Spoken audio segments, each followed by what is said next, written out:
and welcome Strategy Battle Gamers to another GBHL YouTube channel video. You are here with your channel host GBHL James, bringing you this week's edition of Speak Friend and Question. We're at number 106 and it is me on my own today. I've not managed to meet up with Jamie this week, so I hope you don't mind, although I do believe you've already seen him in the planter this week.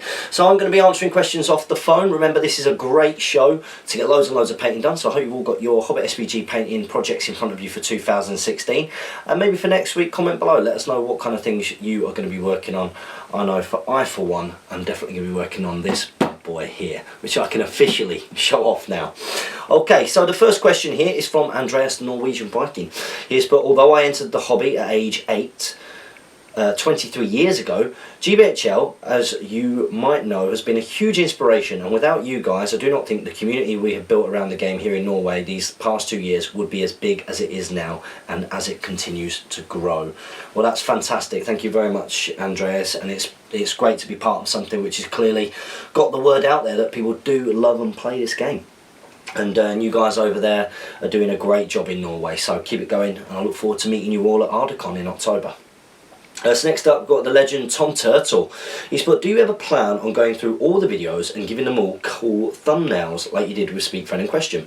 The ones for the Free People's Week and the Fall of the Necromancer are so cool, and I'm sure that will bring in more views. Well, maybe it will. I think if anyone's going to be going through all of the thumbnails and creating new ones for any of the old playlists, it might be Mr. Giblin. It sounds like the kind of thing that he might want to do. But thank you very much for the suggestion, Tom. So after that we have got Wasadi 1969. He's put, "How do lads? How closely do you guys stick to the film colour schemes when painting your armies?" That's a really good question. Okay, so let's have a little think about which armies I've painted. I think generally I like the idea of owning armies which I feel I've seen already in the movies, or how I would imagine them in the books themselves, and I have to admit I've tended to keep to those kind of colour schemes. So with my Rohirrim, for example, they're very much sort of the reds and the greens together. I did experiment with my Royal Guard. I wonder if I think I've got that down here. Oh, boom, boom, boom. You probably won't be able to see that from there, but I did experiment with my Rohan Royal Guard when I was painting these up for the last Stone of Skulls event, which is sold out now, by the way, guys. Absolutely outstanding effort, Hobbit SBG community. 100 people going to the official Warhammer World event, completely sold out, which is brilliant news for the hobby. So yeah, when I went to that and I was painting up Royal Guard on foot, I really kind of liked the idea that, at the time I really liked the idea that there were very sort of clear colour schemes for each of my different types of Rohan warriors and troops and riders. So of course the Westfield Red Shields, they had the green cloaks but they had red shields.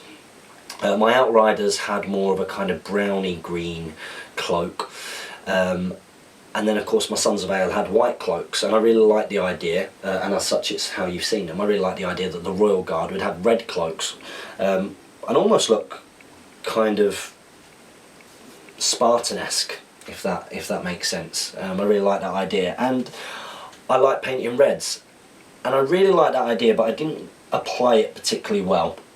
I have to say, with the Royal Guard, I wasn't very happy with how I finished off of them, and a big part of that was because I was rushing to get them together for a tournament, which we've all been in that situation, haven't we? So that, and as such, I probably do want to paint them again to look more like the movies.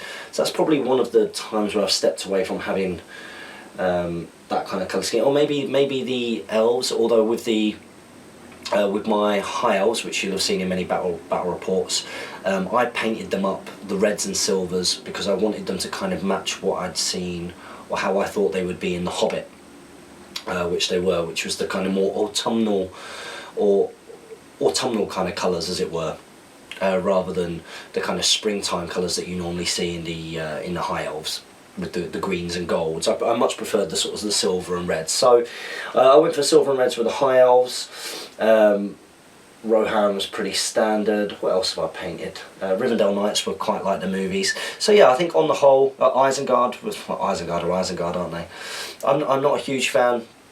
myself of massively personalising an army in that sense, where you go completely away from the grain. But I know a lot of people like to do it because a big part of wargaming is, of course, feeling yourself on the table, and this could be your detachment or you're the lord of that particular village and they've got a very different kind of uniform.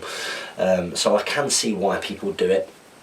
And I have tried to do it myself in the past, but I think in future I'll probably stick more with the standard colour schemes. You get a little bit more of an authentic feel, I think. So next up we've got David Whitaker. He's put, "Sup guys, here's a Throne of Skulls list that should totally get me the favourite game votes." He's got Gandalf the Grey, Saruman the White, Radagast the Brown on Slay, Alfred Bomber 600 points.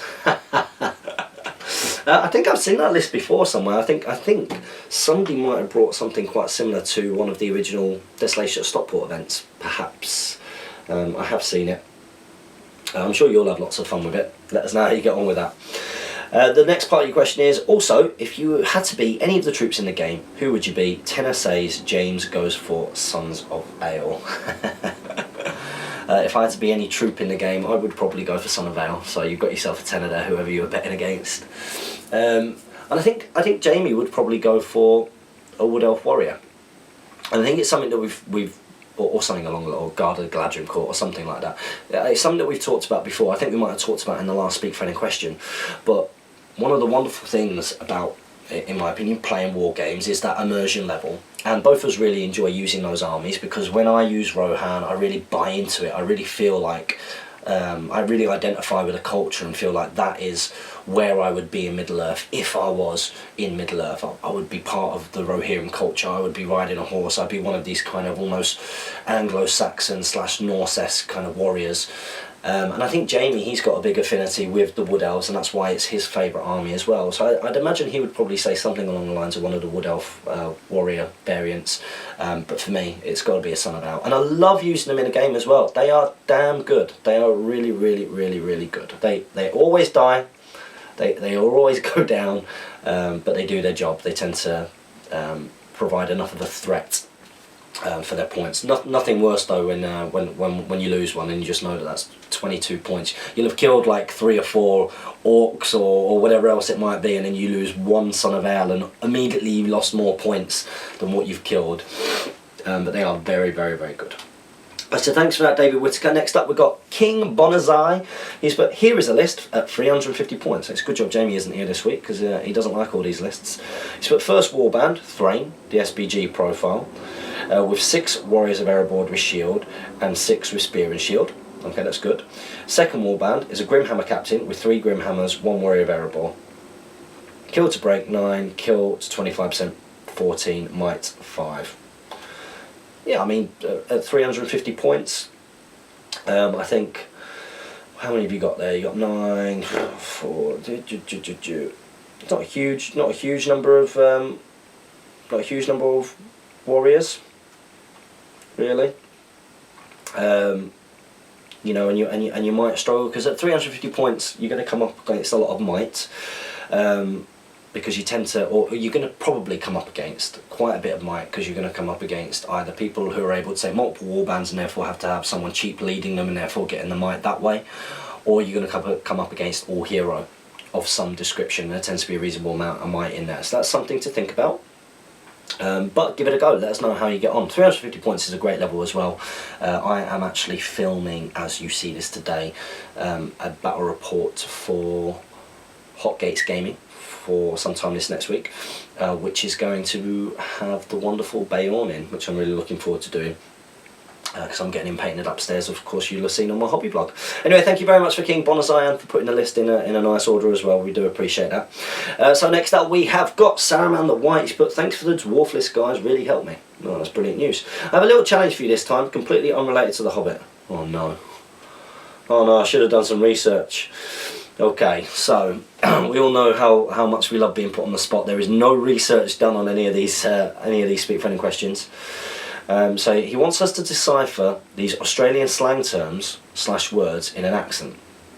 I'll count up the points and tell you the winders and the correct meaners tomorrow, or the winners. It'd be quite interesting if Jamie does a Speak Friendly question to see how we get on with this. Okay, so the first one. I'm gonna I'm not sure if I can do the accent. I'm gonna shoot through to Macca's this arvo. Shoot through to Macco this arvo. Arvo is arvo evening. Shoot through to Mac. I'm gonna go to McDonald's this evening. I'm gonna go to a Mackey's this evening, something like that. Oh, what a nice looking Sheila. Okay, that's a good looking girl. I know that one. Ugly Ranger walking down the road. Ugly Ranger. Ugly Ranger. An ugly Ranger walking down the road. Ugly Ranger. Ugly Ranger walking down the road. No idea. An ugly girl walking down. An ugly dude walking down the road. Got no idea. Barbie. Well, Barbie's easy. That's a barbecue. We use that over here. Bloody oath. I know what that means. That's you're a bit of an idiot. Sanga. Now, I think I might know what Sanga means because, well, I think so anyway. A Sanga in the army is like a tower. It's like a guard tower of some kind. Like it's an actual thing. So I wonder if it's related to that. Because of course, the fact it's called a Sanga probably has some kind of relation to the fact that of Commonwealth forces. It's a bit of slang which has been picked up from there. So I've got no idea, but something along those ideas. Bloody bogan. No idea. Exy is chockers, mate. Okay, chockers is full. So something is full. Something is full. Exy. Exy is chockers, mate. I've got no idea. Fair dinkum. Fair dues. Right, it's alright. Togs. No idea. I don't know how I got on with those. I hope some of you are playing the game with me and making a fool of yourself with the accents. Although you don't have to expose yourself to all these people, do you, when you do that? So, and then he's also put, John Cena theme starts playing. It's the one, the only, Lizard Boy. Well, if Jamie doesn't get to do a speak friend and question himself this week, then I know that he'll be gutted. He'll be gutted he didn't get to say that one. So next up we got Drusif the Gamer. So I don't believe you've been here before, and if you haven't, you're now in the loop. That means that you've got to ask a question every single week if you are satisfied, of course, with our answer. Hey guys, love the channel, smiley face. Where would you recommend as a good place to buy more rare models, especially older models like the old Gimli on Dead Aracon model? Keep the hobby blogs coming, big fan of all your stuff. Well, I'm glad that you're enjoying the GBHL podcast. Okay, so good places to pick up rare models are, if you can, getting yourself to kind of bring and buy kind of conventions, or conventions where there's like a bring and buy. A lot of people used to own Lord of the Rings models, and therefore, if they're not really into Lord of the Rings, they might not be aware that what they've got is quite rare, and just selling at something like that because they think it's somewhere good to sell. eBay, of course, although what you will tend to see, you've really got to be on it quite a lot to find a good bargain, otherwise they just get snapped up so quick. You can also get yourself on Facebook, and there's various Lord of the Rings trading groups. I recommend going on those, but again, if it's something that's rare, people who are on those tend to, they either get snapped up quickly because people are aware of it, or the people on there know that they're worth a good deal. So get yourself on that. But even just going on general Warhammer or Wargaming trading groups and forums and the like, again, your best bet always is to find people who aren't aware of the value of these things. So any kind of medium where you can find that. But I tend to find a lot of my stuff now, not necessarily on eBay, but just keeping an eye on the trading groups on Facebook. So I hope that helps, and make sure you ask a question next week by a friend. Next up we got Robert Camp. He's put, hi guys, I managed to get away on my birthday to get a question this week. Well, happy birthday, Robert. I'm sure if Jamie was here, he would sing for you. On the comments last week, I have not seen all Speak Friend and Question episodes, but I'm going through them. I usually listen to one when I'm at work, as my job involves a lot of driving. Well, that's good. Has Jamie made these a podcast yet? I know that was part of his personal Patreon pledge, was to make these a podcast, so I'm not sure if that's happening, but maybe ask him. I don't know if you've got to be a patron to do that, but I'm pretty sure that he had that as a thing, that he had to make these into podcasts. So who knows, that might be better when you're driving, so you're not watching us. So you put, my question this week, Smaug aside, what is the most money you have spent in one go on models? I am looking forward to hearing more precious nuggets of Aracon info soon, so I can be ready when the time comes to grab myself a ticket. Thanks once again for the great content. Have a great week. Well, the hotly anticipated Aracon. I'll go through that first of all. Of course, everybody knows the dates. It's happening on the 21st to the 23rd of October this year. It is happening in a Manchester city centre hotel, which will be revealed to you all very, very soon. Now, of course, because I'm aware that this is going to be an absolutely huge event, we're anticipating up to 150 odd people, then I've made sure that I've had more than just plan A. I've had plan A, plan B, plan C. When I've contacted various hotels, because of course it's important that we be able to have enough room to get everybody in, but if there is going to be a limit, that the limit matches the cost of getting the hotel to run the convention, so that I'm not having to charge ridiculous amounts. Now, I receive Facebook messages every single day about Aracon. Be patient, wait out, you'll all hear the information at the same time. You'll have to.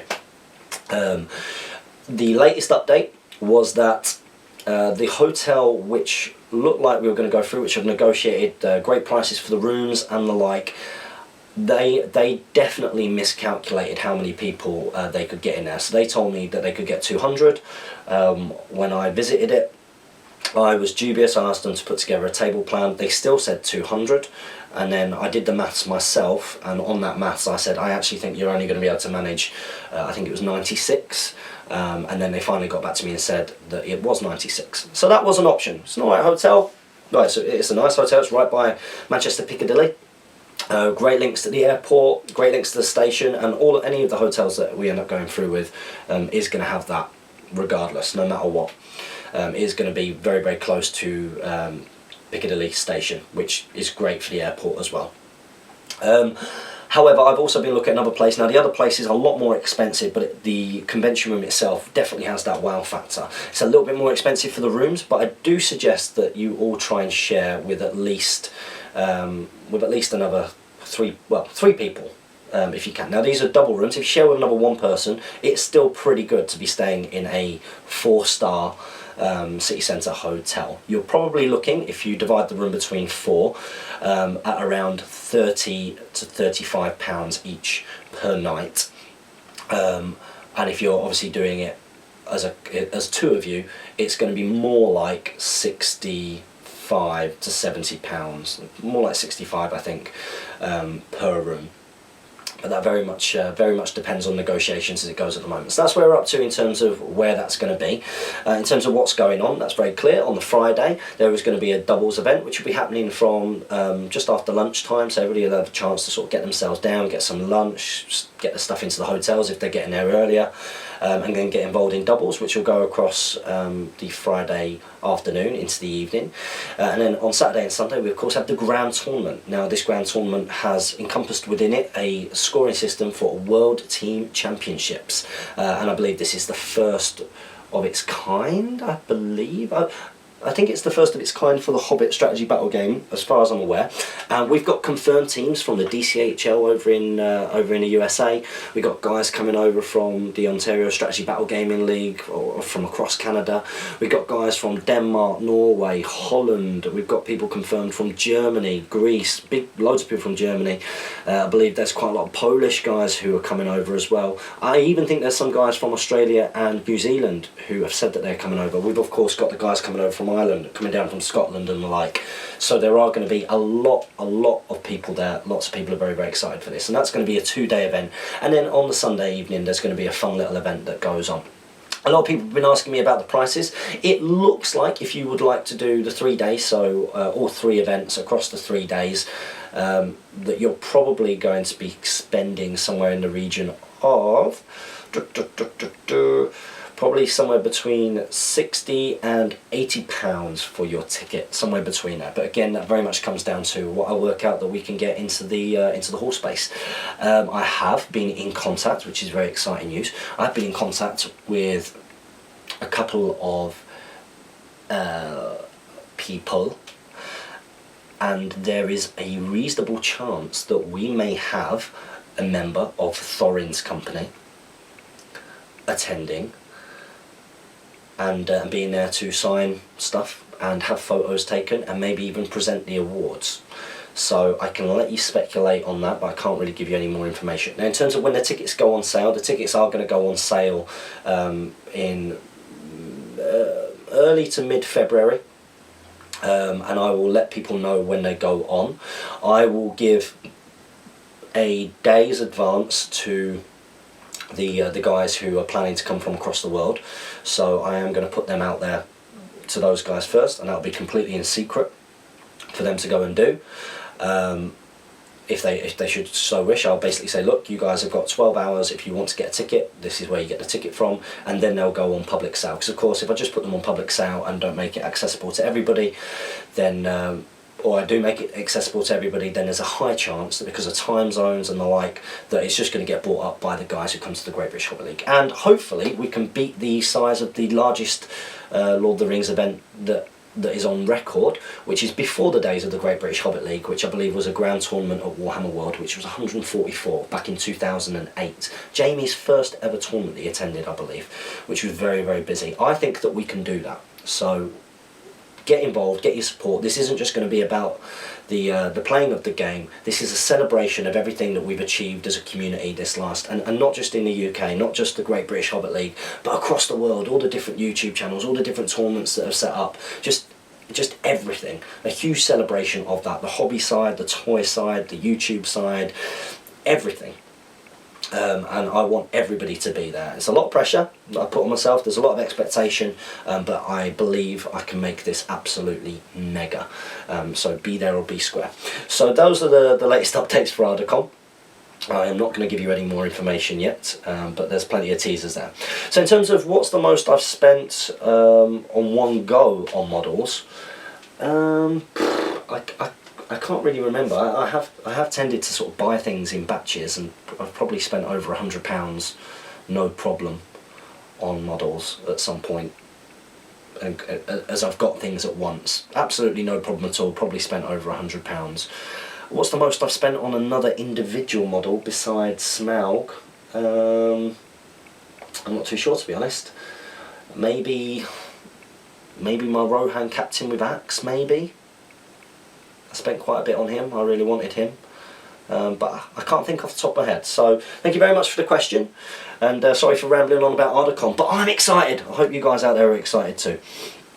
So next up we've got the Commander Kaiser. He's put, hey guys, first comment on one of these, so I guessed I'm stuck in a loop from now on. You certainly are, and some of you haven't filled your loop sustaining questions, because I know this for a fact, because last week we had 32 questions, this week 28. So theoretically, we should grow week by week. So if you've not asked a question, ask one this week, ready for next week. Okay, so welcome to the loop, the Commander Kaiser. You put, I've got two questions. I'm trying to do a small force of Warriors of the Dead, but I'm struggling with choosing heroes to lead the warbands. This is a common issue. Other than the King of the Dead, none fit for me theme-wise. Seems silly you can't have at least Aragorn leading them. I mean, thematically, the three hunters would fit well, and there would be arguments for others as well. So who would you go with? I'm thinking Dol Amroth captains painted as dead, so at least fits together. Yep, I've seen this done. Dol Amroth captains painted in and converted to look like the dead is a common one.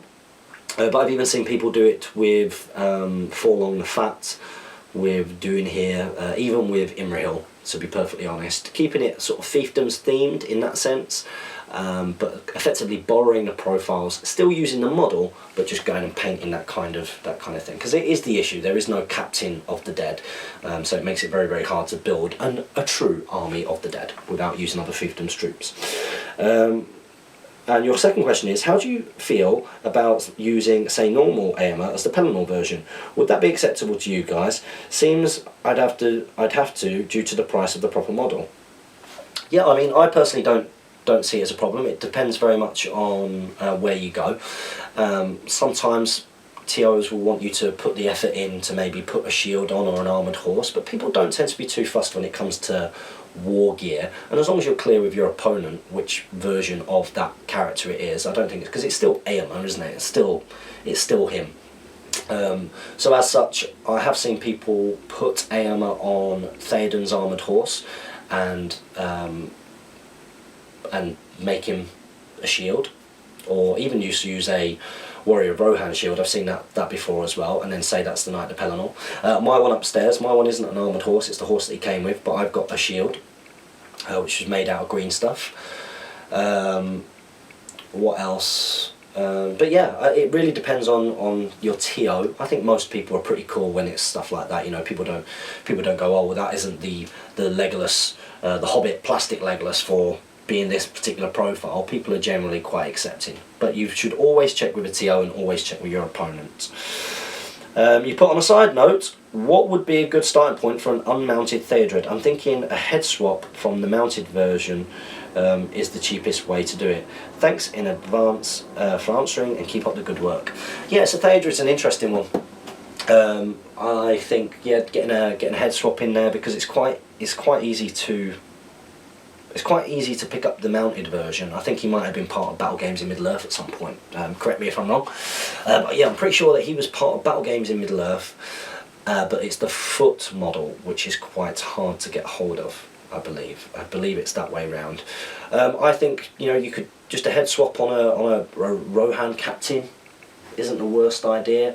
Or even messing about maybe with one of the Gamling or Hammer. Going along those lines, or even Theoden, to be honest, going along that line, or even an Aemma. If you're doing a head swap, I think Theodred's head is pretty clear that it's Theodred. He looks like he's been smacked in the face with a spade. I mean, the face of that model is awful, in my opinion. But yeah, that's my thoughts, and I'm pretty sure people wouldn't have a problem with that, 'cause hard model to get hold of, and a bit of converting work's gone into it. So thanks very much to Commander Kaiser. I expect to see you here next week, my friend. Next up we've got Matt Burney. But hey guys, thanks for the reply regarding the Iron Hills Dwarves. Alongside them, I'm looking to work on a mounted Rohan force, but I'd like to look closely. I'd like them to look close on how Tolkien pictured them, ancient history student. War games such as Saga, Hail Caesar, etc. provide some Rohirrim proxies such as Anglo-Saxon cavalry. The models would be converted using GW Rohan kits, so it'd still be supporting GW. So, 1. What do you think is the general opinion on non-GW proxy models? 2. Are they accepted at tournaments? And 3. And if you reckon it's fine, any suggestions? P.S. The army list is basically following on from the advice of James across other videos, e.g. bring Aemma, Knight of Pelennor and Sons of Ale. Well, that's not it. The Sons of Ale on their own, you know, it'll smash stuff up, but it doesn't do everything that it needs to do for that force to work. You do need some bows, just so that you can make your opponent chase the game a little bit. And you know, Eowyn's really good, Erkenbrand's fantastic. Erkenbrand's the go-to, to be honest. Okay, so what do we think is the general opinion on non-GW proxy models? Well, we've talked about this a lot on this channel.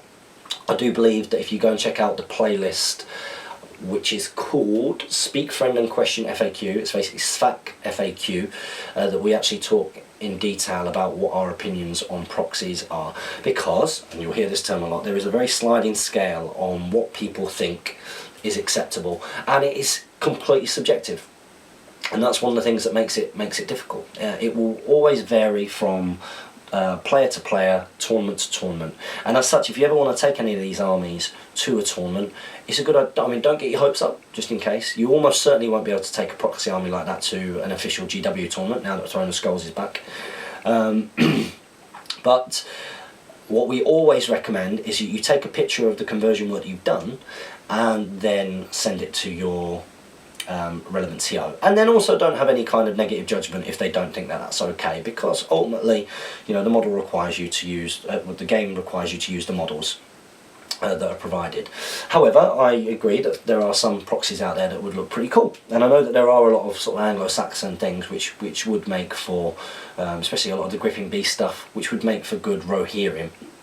However, I think that if you are using some of the Rohan kit, so if you're using some of the shields, if you're doing some head swaps and you're mixing them in, and it's clear that you're using some GW models, I think for a lot of TOs and players, that in itself would probably give you a lot more leeway than if you just turned up with a Gripping Beast Anglo-Saxon army and said, this is Grimbolt, these are Helmingas, these are Riders of Rohan. I think it's important for a player to be able to look down and be able to identify what they're with. So if you do a little bit of effort with the converting, I would say that goes a long way towards whether people give you the thumbs up or the thumbs down. In terms of whether they're accepted at tournaments, it depends what tournament. There are some tournaments which I'm pretty sure would almost undoubtedly say yes, and there are others that might probably say no. So let's give you two extremes that are quite close to each other. I say two extremes. I think that one of them has probably changed their opinion. And by the way, neither is right or wrong. So if either TO are watching this, I support you both. I think you're both great.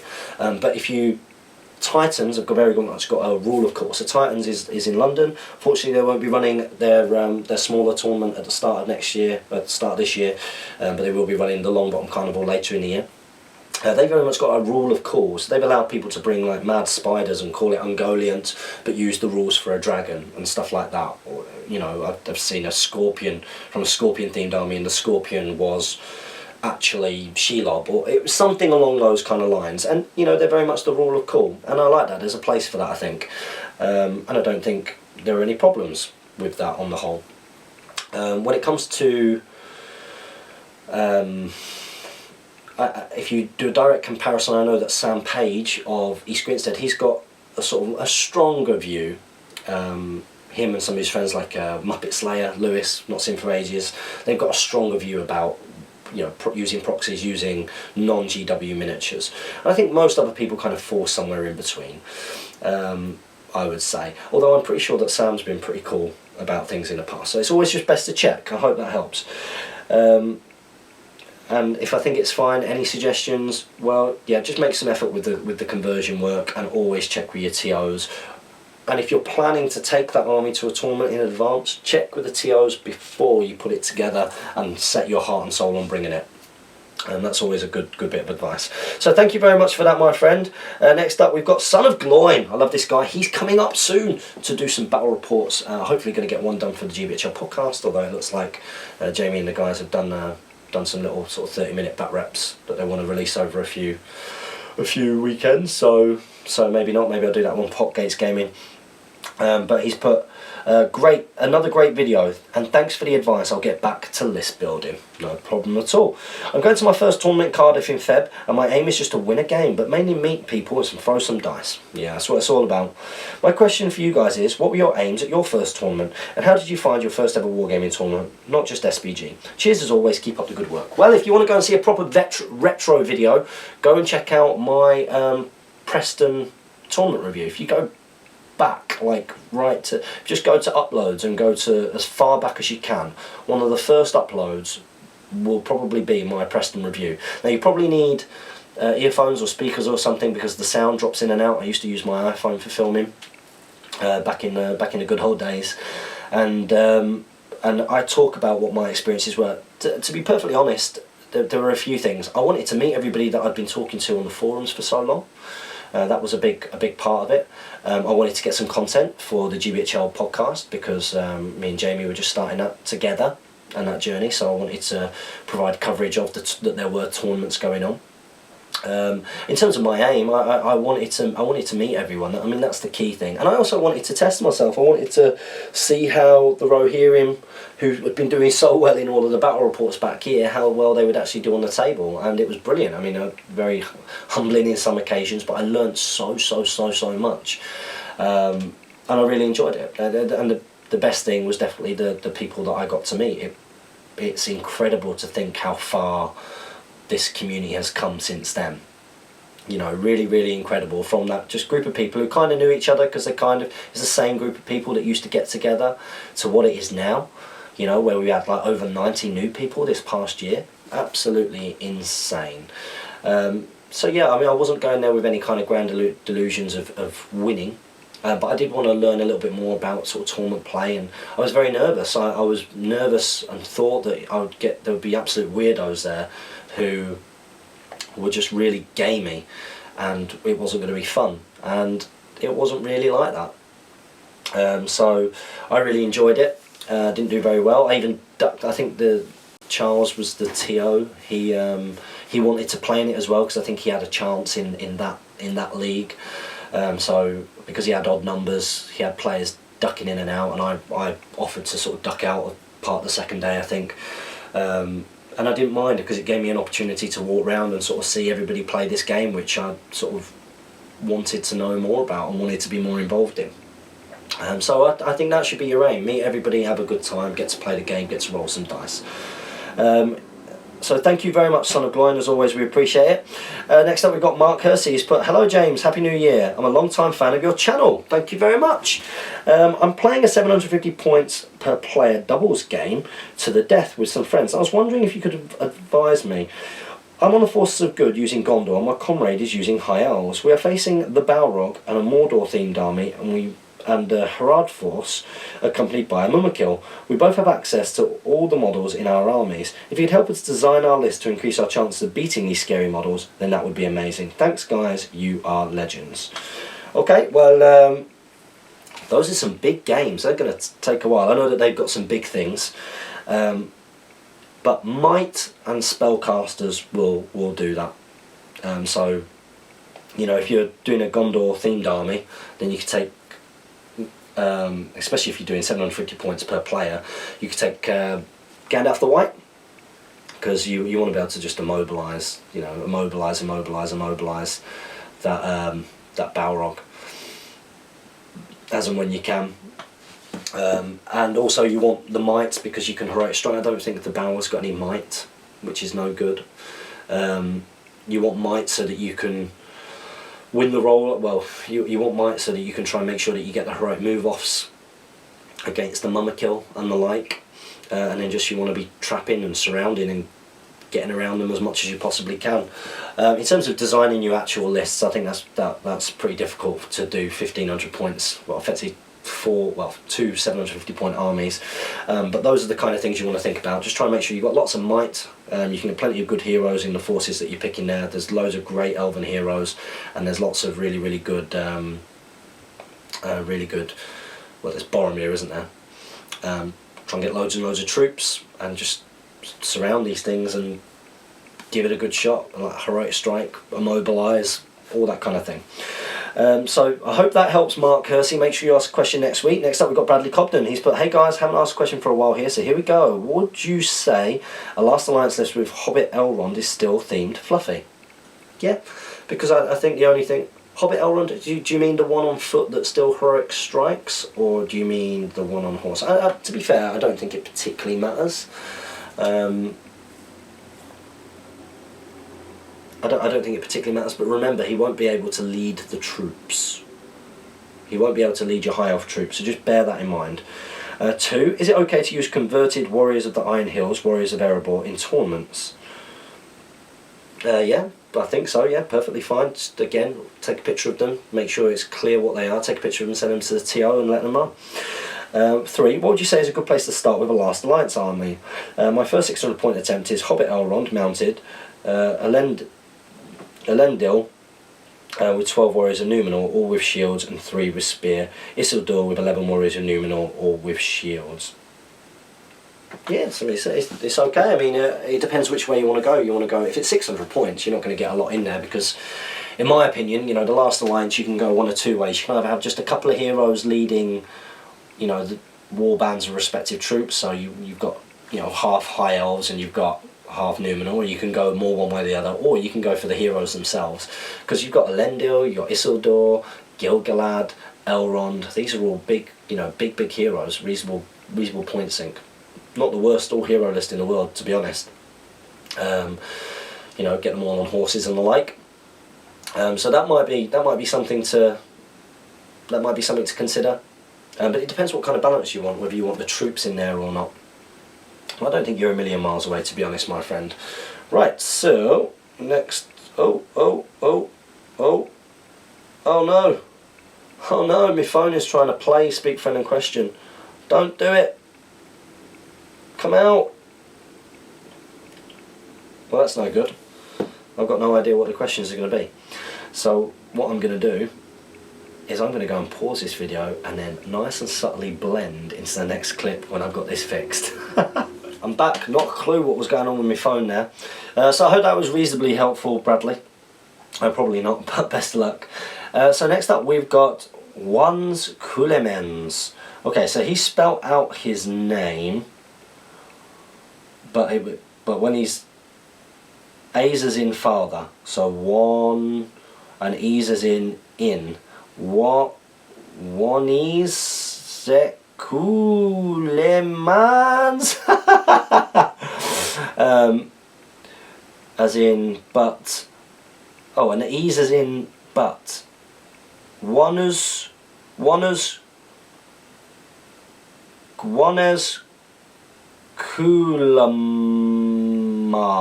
Guanas Kulamans, is that right? I don't know. I've given it a good go anyway, matey. So anyway, I'll change my list a lot, I think, for March. Thanks for making that clear. Sorry, I think we brutalised your list last week. I do apologise for that, but we are here to help. Question: another list that I might take to Britain, to Cheshire in July. Oh, brilliant! Scouring of Cheshire. That should be very, very good. Run by my good friend from Top Table Wargaming, Steve Crow, who you should be. This is some of his terrain. You should see him back here very soon. He was supposed to meet me this week. He let me down, and that's why I haven't got any battle report content out yesterday. So your list is Imrahil with 6 knights with lances, captain with 9 warriors of the dead with shields, doing here with 12 Blackroot Vale archers, another captain with 3 axemen of Lossenard, and 4 men at arms with pikes. Thoughts? I believe captain, but you mean captains of Dol Amroth? I don't think captains of Dol Amroth are very good. I don't think they're not the fight value that they should be. I mean, when I think of good, a good fiefdoms list, you want to try and get Forlong in there. Forlong's good, and if you can get him on a horse, he's really good. Doing here with 12 Blackroot Vale archers. I like the theme. Go for it if you really enjoy that. Are they competitive? Not particularly. You'd probably be better off taking someone like Damrod and just 12 Rangers of Gondor or the like, although bear in mind you won't be able to do that because of bow limits and everything. But even with that in mind, what you might take is a Halbrad. You could take Halbrad and take 12 Rangers and take the Rangers of the North in there instead. But I know that's not the theme you're going for, but you could create the theme, which loads of people are quite willing to do. Yeah, I think named heroes is always a good way to go, particularly with a lot of good lists. Unless you're talking like Rivendell Knight Captain or the like. So that's something to think about. But a good amount of models. Imrahil is a beast. He's a beast. I hope he's on his armoured horse with shield and lance. I have mine here, which I'm looking forward to painting up. He's down here. There he is. There he is. Really looking forward to getting that guy painted up and doing some battle reports with all of those guys soon. So I hope that helps a little bit, buddy. I'm just going to call you Juanes because I think it sounds cool. Next up we've got Tom Turtle. Again, he's put, does The Force Awakens change how you'd rank the Star Wars movies? Ooh, interesting. I know it's a bit of a cop-out answer, but I don't think I can put anything in the league of, the first 3. Because I find it tough. I find it tough to even rank the 3 that I really love, which is episode 4, 5 and 6. I find that really, really tough. People ask me what my favourite one is. I'd probably say The Empire Strikes Back, but I would find it really tough to say which one I prefer out of A New Hope and Return of the Jedi. I love A New Hope. A New Hope is fantastic. But Return of the Jedi is fantastic. I think I would probably go Empire Strikes Back, then A New Hope, then Return of the Jedi, just because of some of the stuff in Return of the Jedi, maybe. But if I was to put Force Awakens in there, Force Awakens was very, very good, but it's nothing that we haven't really seen before. It was just Star Wars done really, really well. Some new characters, great script, visually entertaining.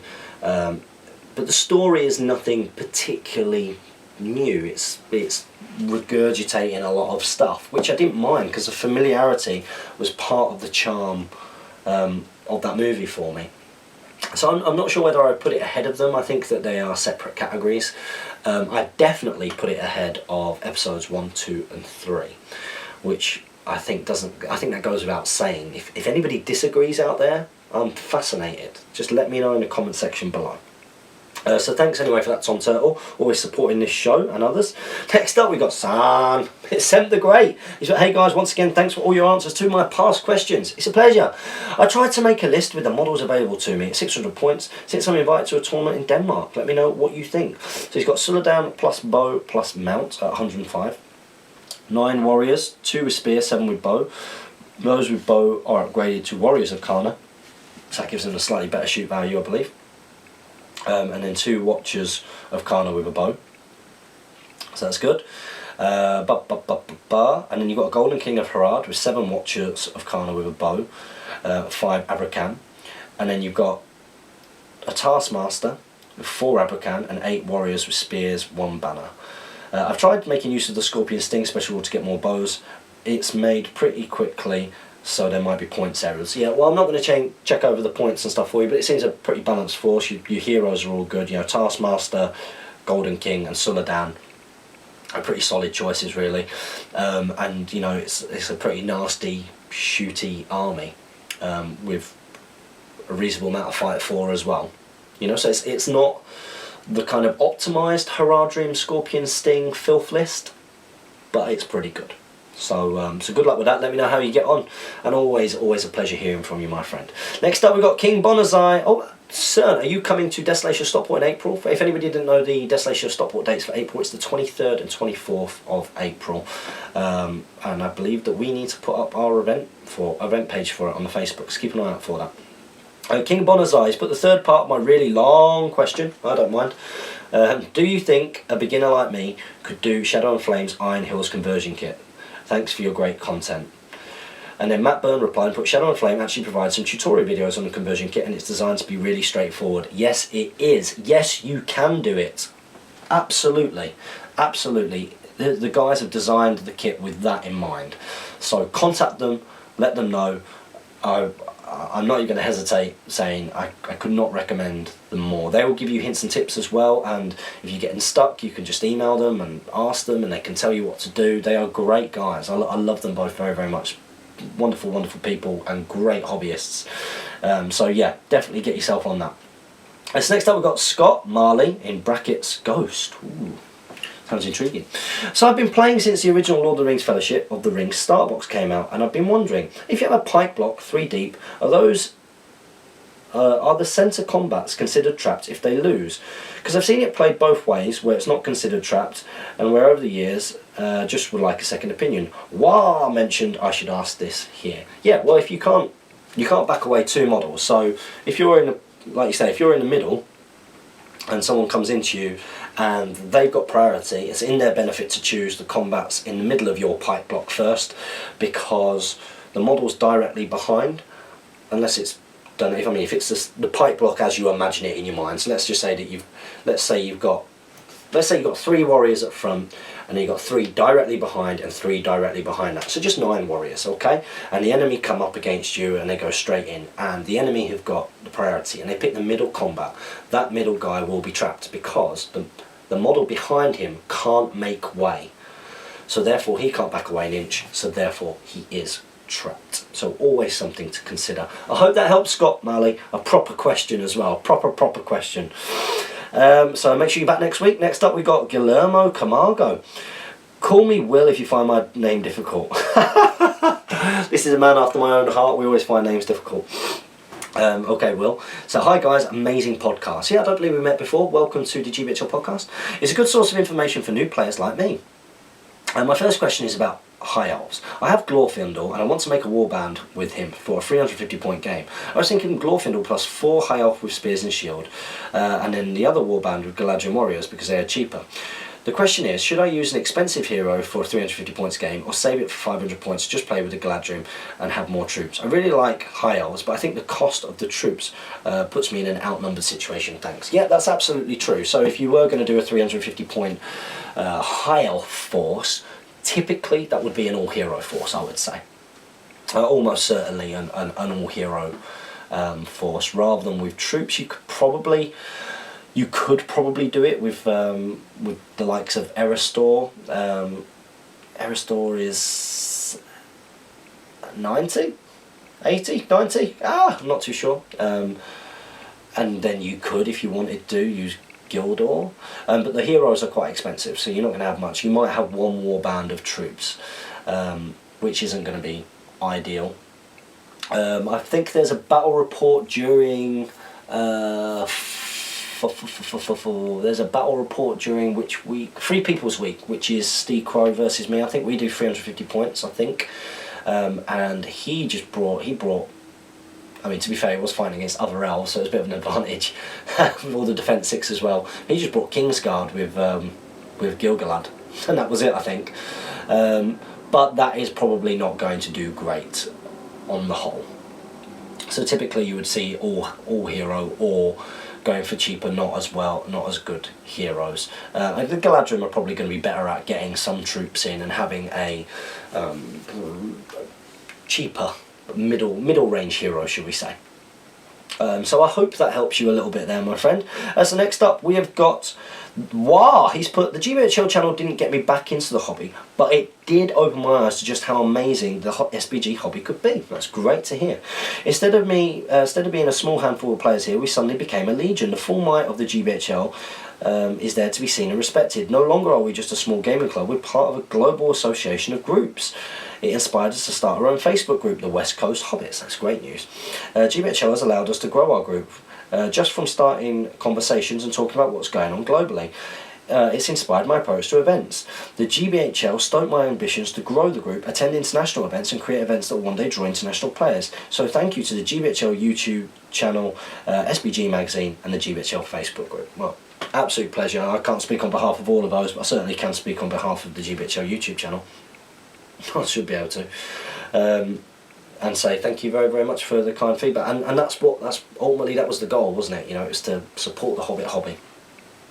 So really good to hear. So next up we got Crodocan. He's put, thank you guys, great content as always. I have a question this week about Warg riders. On the miniatures, some of the riders have spears. Are these in fact throwing spears or ordinary spears? My opponent in my last game pointed that I had to pay for the cost of a throwing spear and that I couldn't use it to support. Please help me out on this. Best regards, Mikael J in Sweden. So yes, some of the models are modelled with a spear, but that's not a normal spear, that is a throwing spear. And if you want to use a throwing spear, you have to pay the points for it. You can't support with a throwing spear. So I hope that helps, but a pretty clear answer. So your opponent wasn't doing you an injustice there, he was informing you correctly. Okay, so next up we've got Jürgen Bjorvik. He's put, I was away from the hobby many years, then walked by a GW store in Oslo and got reminded of the hobby. Then later that night I went onto YouTube to see if there were any battle reports, and the first I found was the introduction game you made. Fantastic. After watching that and several other of your battle report that night, I decided to get back into the hobby. So thanks. Well, that's brilliant news. That's absolutely great news. Thank you. So your question is, what is your top 3 ugliest models? Top 3 ugliest models. Well, I think Theodred is pretty ugly. I don't like Theodred. Theodred is an ugly model. I'm not a huge fan of the Sentinels. I'm not sure whether they're my ugliest models, but I don't think that... I don't find them particularly attractive. What else? What are the ugliest models? Ugliest models. I'm looking around for inspiration now. Ugliest models.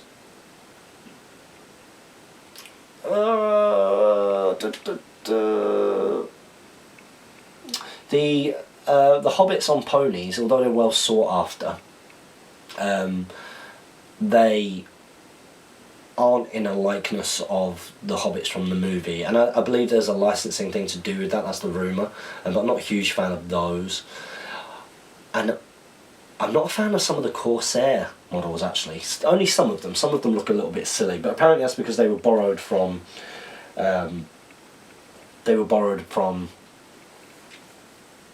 some of the orc poses, and they just sort of used those poses to make them. So that's what I believe. So I don't particularly like those. What else do I not like? I'm not a huge fan of the Hunter Orc. The Hunter Orcs, I don't particularly like the look of. I think they look alright when they're mounted on the Wargs, but the actual foot models, I'm not a fan of at all, really. So yeah, there's a handful there that I'm not a big fan of. Glorfindel unarmoured, the twins unarmoured. Those are terrible models. Yeah, those are really terrible models. Yeah, I don't know why they... Glorfindel unarmoured is an awful model, in my opinion. Absolutely terrible.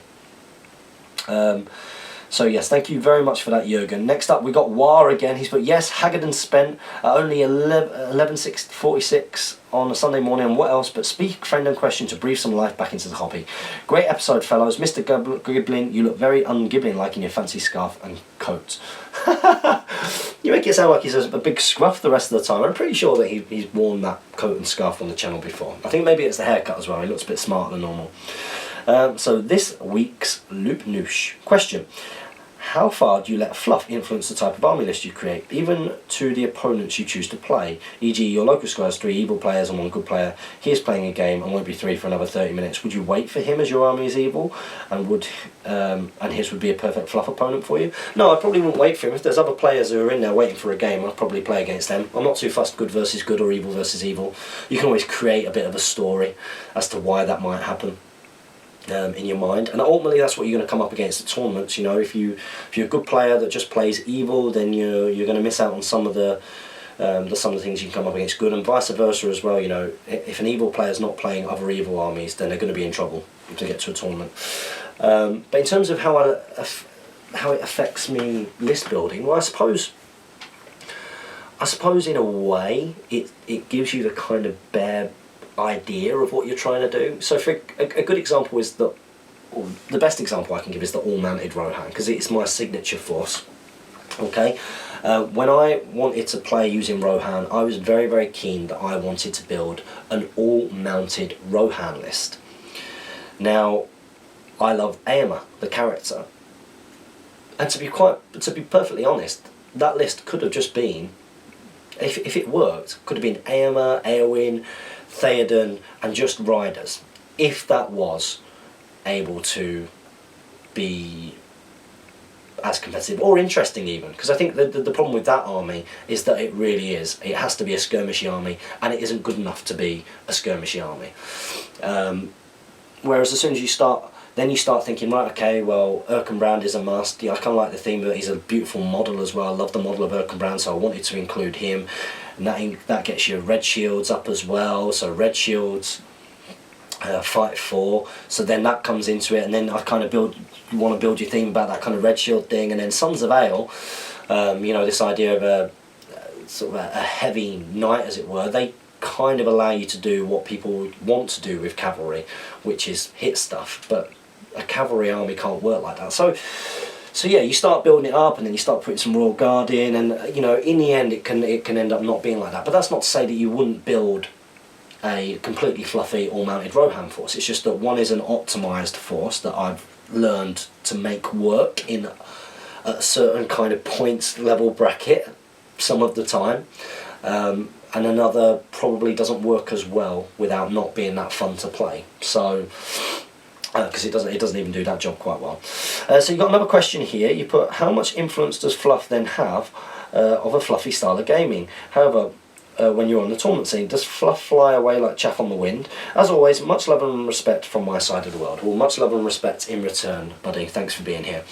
In terms of how you play, I think that if you take a fluffy army, and by that, like if you take the Fellowship, I think you do play it a bit differently. You're not stupid, but you do play it differently than if you take a really competitive army that you've optimised. Almost certainly. And as such, I think you probably have a little bit more fun with it. So I really enjoyed using the terrible War Hero list that I took to the league final. It was terrible. But 750 points when there's magic around, not particularly good War Hero list. However, I had so much fun with it because, of course, Boromir will go in and do that. Of course, Thranduil, and you kind of end up playing the game a little bit more like that, and it's more fun. So I think that fluff can impact on the psyche of how a player plays his army, even at tournaments. I honestly believe that Aragorn, so people would do things that they wouldn't normally do in a competitive situation because it's Aragorn, and you might see a little bit more of that in battle reports as well, I have to say, or especially scenarios. So thanks very much for that, buddy. Next up we've got Josh Tetleys. But in answer to your question, yes, this channel did get me back into the hobby. That's fantastic to hear. After the first Hobbit movie came out, I thought I'd take a look at GW's website, purely to see if the models they had were based on the aesthetic of the film. I was curious to see whether the community was still alive. I played back during the Lord of the Rings days. So I started searching YouTube, etc. I stumbled across LOTR battles. Hi Rob. I love that guy, good guy. And what was a fairly small channel at the time, the GBHL podcast. Wow, that is a long time ago. I instantly subscribed and bought the Escape from Goblin Town set and began collecting again. I'm still yet to make it to a tournament. 2016 will be the year. I'd love to go to Throne of Skulls, but the hand-in for my uni dissertation is in 2 days after the event, so probably bogged down with finishing that. But Stockport will be shortly after, so I'll be seeing you two and the rest of the community then. Well, brilliant news. Really look forward to meeting you, pal. Keep up the great work. It's amazing how far your channel has come since I subscribed to you all those years ago, and Star Fox has agreed and said the exact same. Again, that is wonderful to hear. Really motivates us to hear that people were motivated by this channel to get involved. So brilliant news. Thank you very much, Josh. Next up, we've got King Bonazai. So we've got another one from him. He's put, okay, let's start this over. I did hit the enter key, but when I posted, they're all deleted, hence the mess. My name is pronounced King Bonezai. Ah, okay. The bone part is said like bone. I'm not looking for a hero list. That was the leaders for my warbands. The list I will post next. Also, could you give me advice on what to do with the heroes and discuss Thrain SPG profile, in which he is 125 points, 15 less, and has Burnley. Thorin with Oaken Shield and Orcrist, and Thorin, champion of Erebor with Orcrist. Darn it, the enter key that I hit was deleted again. Oh dear. Okay, what to do with the heroes? Well, you want to keep the heroes so that they are looking after a nice amount of troops for things like heroic moves. In that kind of list, your heroes are going to have to be doing a lot of the killing. And I would advise that you use your heroes to really focus on the troops. Because a lot of the time, when you've got dwarves, your dwarves themselves can probably hold up enemy heroes reasonably, because usually a strength of a hero is that a hero will probably need 5s or less to wound with the strength 4. Or whatever else that they might have, and with having all the attacks they can do that. But when you need 6s, it's left short, so dwarves can be quite good at preventing things like heroic combats and the like. But then your heroes have to do quite a bit. Your heroes have to go in there and chop stuff up, and you just want to make sure that they are well positioned, covering about 6 inches worth of troops for when you do your heroic moves, that you're not trapping them in either. A lot of people can be quite protective with their heroes. You know, these are combat heroes, so you can afford to really get in there and chop stuff up. So I advise you do that. You know, get them on the flank so they've got room to, or get one on each flank, someone in the middle for the heroic moves, so they can go out there and they can actually heroic combat off and the like, and then use the one in the middle and be conscious of where he is for when you need to crawl heroic moves, so that you can pick which fights you've got. And so I hope that helps a little bit there, King Bonezai. At least we finally know how to say your name. Next up we've got Mr. Snobblies, but I got back into the hobby because of the GBHL. Great news. While at uni, I've not been able to play, as there isn't anyone that really plays the game. But back at home, I used to play loads with Joe Wilcock. Oh, that's brilliant. We know Joe. And he told me about GBHL last summer, and I checked it out, and I'm now planning my trip to both Into the West and the Throne of Skulls events. That's really, really good news, Mr. Snoblar. I look forward to meeting you there. The new Galadriel doesn't have any weapons, but has a special rule, war aspect, which says that she never counts as unarmed. Would I be able to throw axes on her? Also, for the in the way test, I didn't realise Damien had got an answer. Glad that it got sorted, though.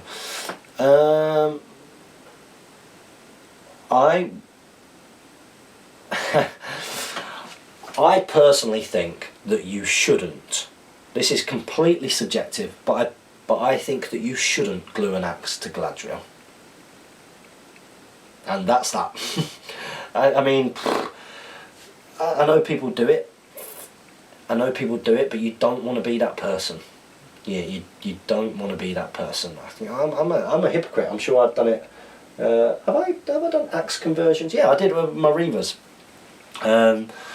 I did that with the Corsair Reavers, but how often do you see my Corsair Reavers on the channel or at a tournament? Never. You never ever see them out. Never ever see them out, because I just think it doesn't feel right. Corsair Reavers not so much. You can imagine them having axes, but the reason the axes are on there usually is because, you know, they're a low defence model. You don't mind sacrificing that to get the higher strength. You know, then they've got 2 attacks and they fight 5. They're probably going to be killing stuff. With Galadriel, I can't think of any fluff reason why Galadriel would have an axe in any kind of way, shape or form. And I think the Hobbit community is a bit more snobby like that. People do get called out for doing it. Not in a nasty way, it's just that there are people that do those things, you know, and it is sniffed at, and there are people that don't. And I would almost certainly recommend, if it says that she never counts as unarmed, I would presume that she is unarmed and you can't give her a hand weapon. And I'm pretty sure in the new Hobbit stuff, it tells you when things have got hand weapons. So if it's not saying that she's got a hand weapon, I don't know. I would just say no, to be honest. But you've put, also, as anyone going to first tournaments, take their advice and talk to people. At my first event, I didn't really talk to many people, but at the league finale, I tried to speak to more people, and it made the experience a lot better. But now it's a new year and my third event. It's time to put my try-hard pants on and win more than just a wooden spoon. It's Gethin Watkins, isn't it? Hello, Gethin. I was just thinking then. I was like, Mr. Snobler. I know that you're Mr. Snobler because you buy a ticket for. You bought something, and that's how I know that you're Mr. Snobler. But yeah, look forward to seeing you at the next tournament, buddy. Thanks as always for commenting. Next up, we've got Jericho Jackson. Oh, what a legend. Jericho Jackson, you are a legend. This will make the other GBHL host smile for sure.